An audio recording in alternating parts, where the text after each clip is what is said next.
All of you. It's my privilege to introduce our presenters. Karen Bozeman is lead faculty with us in our non-trad program, or what used to be called non-trad program and now has no name at all. She's in the Department of Lit and Language Arts, and she's going to exterminate some crickets for us this morning. Her day job is teaching high school English in Wide Oak. Welcome. I took the title of this little presentation from my millennial-aged daughter, who explained to me that the term crickets means that you're in a room full of people and no one's talking. So for those of you who don't exactly know why I chose that, but I hope that this is something that will be valuable to you regardless of the discipline that you teach, that it's something very hands-on that you can take away with you. If I really had my privilege, my preference, I would have actually had us do this together. But here's why this can be of value to you. You've given your most profound lecture of the semester. It is the one that you love. It is the one that you have the most knowledge of. You didn't even have to look over any of your information. You finish, you look out at your students, and you're about to roll out for them the most provocative question that you could formulate on your way to work in the car that day. We know that's when all that happens, but we never tell them. And here's what you get. Response A, which makes me annoyed, or response B, which is the I'm right, you're wrong student. We want neither of those. We want everybody engaged. That's supposed to be our goal. But at the same time, the buzzword is we must differentiate instruction. Everybody learns differently, so we need to offer up as much difference as we can on a daily basis, which is oftentimes a big challenge. So to make sure that I do things correctly, here's our objective for this fast 25 minutes. I want you to walk away with an instructional skill that you can employ in your class. You're going to be able to involve your students, and here's the key word for this point in time, student-driven instruction, student-driven discussion. That's what you want to have happen for you, and then you want to be able to, and you already do this, you know whether they're right or wrong, and then be able to offer very rapid feedback, which I'll tell you why is a benefit to you as we go forward. All right, I never reinvent the wheel. I steal from people with love and kindness, so always give credit where credit is due. I got this process from a brilliant educator by the name of Sharon Kingsley, who presented this at an advanced placement conference back in 2004. Now, whether she made this up or not, I don't know, but I've used it since 2004, and I will tell you, it is very effective at involving students in discussion in the classroom. So there's some components to this that I want you to kind of keep in your mind as we move through the step process for this. The first thing is that you are, as the instructor, only going to lay foundation for the discussion. It is student-driven, and as hard as it is, you don't talk. Okay, except just break up some fights if that happens. All right, now, they're to create original questions. That's their job. And then the rule of the road is that once a discussion question is on the board, then we're through with that. You cannot revisit it, and it's not an excuse to say, well, they asked all mine. Well, that's not going to work. And then you can either grade them based on oral participation, the written questions, both, or you can grade with File 13. It doesn't matter, however you choose to do it. But you'll find that this is very, very helpful for a lot of different reasons. All right.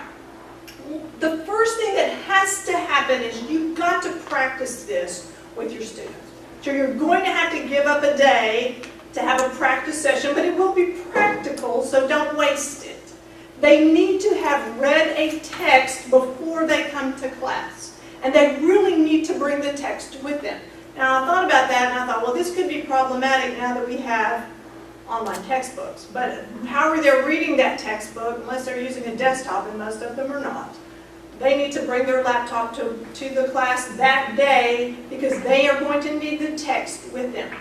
If you want to assign a text to them, that's just something that's not in the textbook. It's an article, something that you would want them to read, but it needs to be a fairly good chunk of text, but not an entire book. That's way too much to deal with for the first go-around. Generally, when I do this, since I'm an English teacher, we do it with a short story. And it's sort of you have to read it in order for this to work. And for some of them that don't do their homework, then when they come, they're going to be deficient at that moment in time. But you know, we'll kind of put them in the mix, and for the first go-round, they won't feel too awkward about what's going on. This also will help with the student that you know, they listen to your lecture, and 2 seconds later, they're at the door. I didn't understand anything you're talking about. And you, in loving kindness, you say, okay, sit down and we'll talk about it. But the devil on your shoulder goes, and you never will. But that's fine. All right, so we have 3 levels of questions. I teach high school, I'm jaded, I know. The first level is very factual information. It's the who, what, where, when, and how. Only if how is something that is delineated in the text, you can put your finger down on it and it's factual information. That's the first level.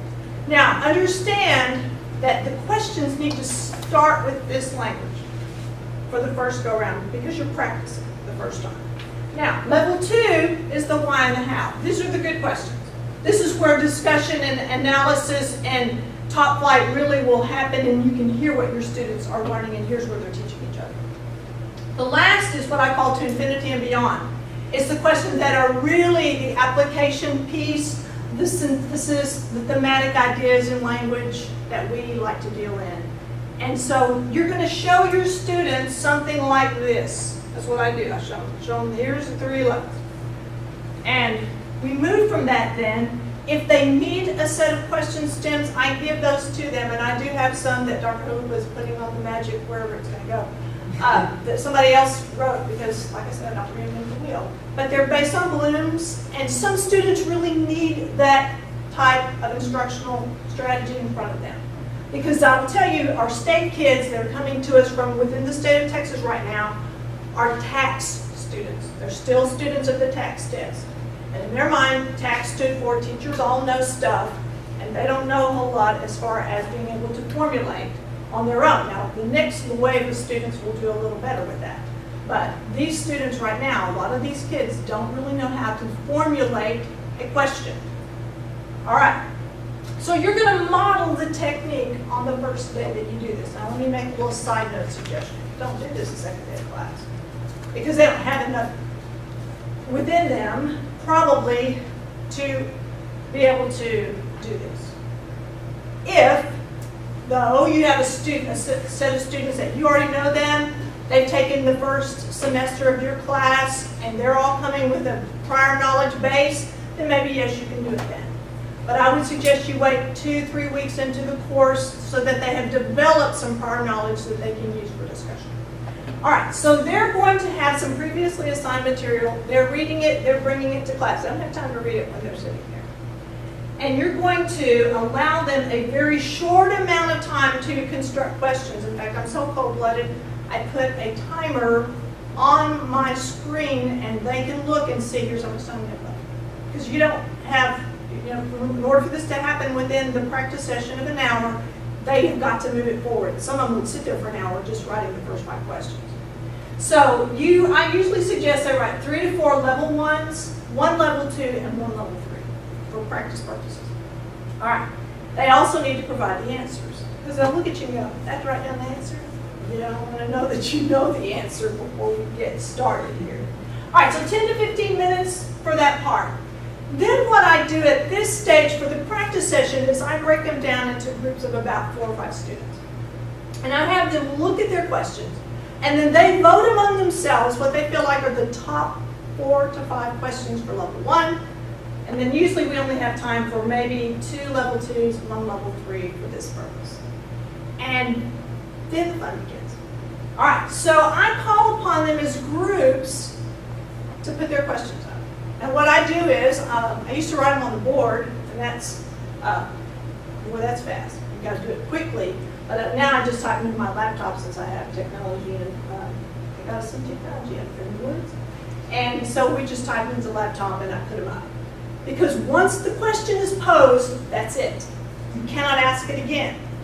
And in practice, they're pretty nice to each other, but when it gets down to real, they're not so nice. They'll look at each other and go, "That, we already asked that." They're kind of cold-blooded with each other. And they'll police themselves. You know, they'll police themselves. I don't even have to say anything. All I'm doing is typing. Or if you can get another student, if you're privileged to have an assistant at any point and they can do the typing, then it's even better. All right, so they're posing their questions. And I tell them, volunteers are victims. I don't care which it is. You know, if you're a victim, then I have to call on you. That means you're not jumping in and getting involved in what I need you to do.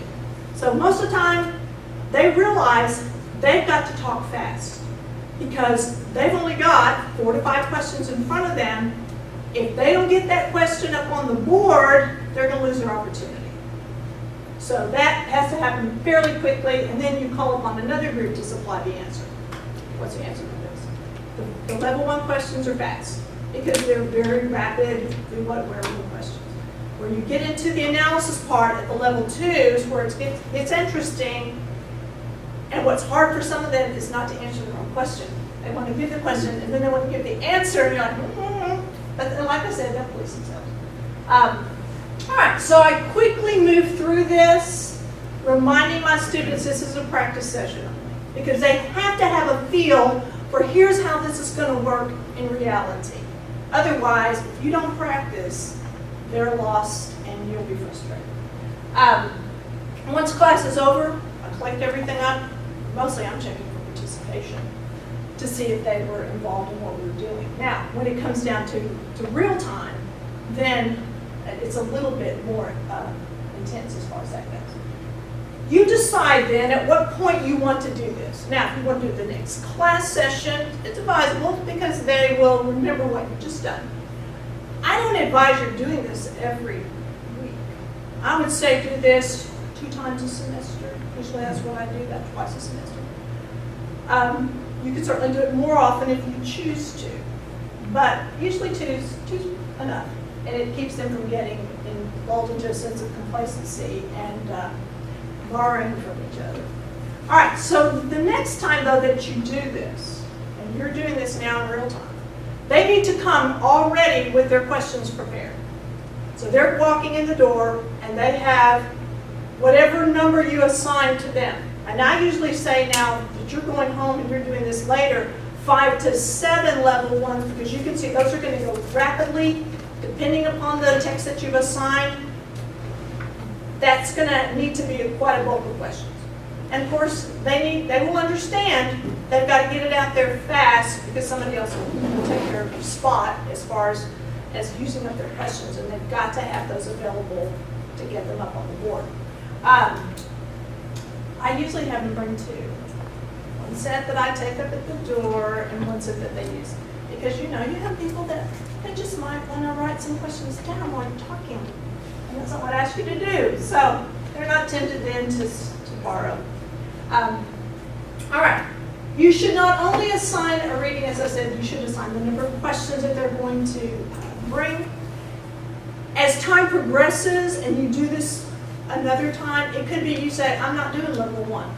We're only going to deal in level 2 and level 3 because I really want to hear analysis coming out of your mouth. And I promise you, the kid that you think is not getting it oftentimes blows you away because they're going to roll out these answers that are somebody else's question. And it's amazing because for some reason, this gives them some level of protection, the fact that they have something in front of them to work off of. And it really is a dramatic event oftentimes that you hear your students actually involved in the analysis of a process, facts, or political information, stories, novels, things like that. And that's why I really do like this. All right, so you can decide then on discussion day if you want to do the grouping effort again. If you happen to have a very large class, you may need to do it that way in order for things to move quickly. If you have a smaller class, then they can handle their own questions and they can do it themselves. Okay, so they jump their questions up there. You're writing them down. They're providing answers. Just remember, they're supposed to be talking and all that stuff. So, in the future, if you want to use it, I'd wait a while, as I said.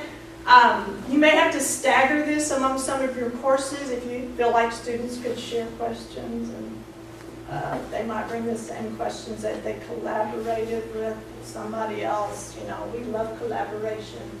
And they really think that youth and skill beats age and the internet, but it doesn't. I tell them that all the time. But like I said, you may want to have them only develop levels 2s and 3s if that's where you want your discussion to fall in. If you have a large class, it could be that you simply take their questions and you put their questions on the Elmo if you happen to have one, and you are highlighting the question, check them off as you use them to save yourself some time to give everybody opportunity to be involved that way. But you do want to make sure that you're paying attention to who's answering. Because I do give my students credit, and I do tell them you need to answer 2 questions, if at all possible. That's part of their responsibility. Ask the question, that's part of your responsibility. Providing answers, I need to hear you answer twice, at least. And you can certainly adjust that as you need to for the size of class that you have. Now, if you're in the non-tried world like me, and I haven't tried this yet, but I know it works because I've had to do this, and that is to engage your students in online discussion. Now, it's a little trickier for us because our students do work. You would have to announce a time and say everybody needs to be here for this particular moment in time to be able to be involved in the discussion on Blackboard. And I have had to do that. If by chance you have to leave 1 week and you've got to go to a conference, I had to do this. Teacher was at a conference and she said, we're doing Blackboard discussion during our class hour. And she monitored us from another state, and we were able to do that way, which was it was interesting, pretty helpful. If you're going to do it that way on Blackboard, you need to ask students to upload their questions prior to discussion, again, so that they're not borrowing from their friends as you work through this. Okay. I put together a rubric, which if you go back and look at the PowerPoint, you can see the rubric for how I offer back feedback for this. And this is certainly adjustable for whatever you want to have happen with your students. 5s, 4s, 2s, 0s, and you can add in the 3, and if that's 3s and the 1s if you need to. But usually that suffices. And at least it gives students an opportunity to get back, here's why you got what you did. And I do grade on this. I don't let it just lay flat for them. Now, I don't grade during the practice session, but I do grade when we do it for other points in time. So it's something that's really fast for you, and you didn't have to write up anything. That's what I love about it too. I didn't have to make a sheet, but there's a grade calculation piece there at the end. So that's basically it. And if you need something, please feel free to contact me. Is there questions? Yes? One thing that I wasn't quite clear on, when you do this in class, do you have a question posed and answer immediately after it? Yes. Or do you list the questions and go through answers? Question, answer, Okay. question, answer. Yes.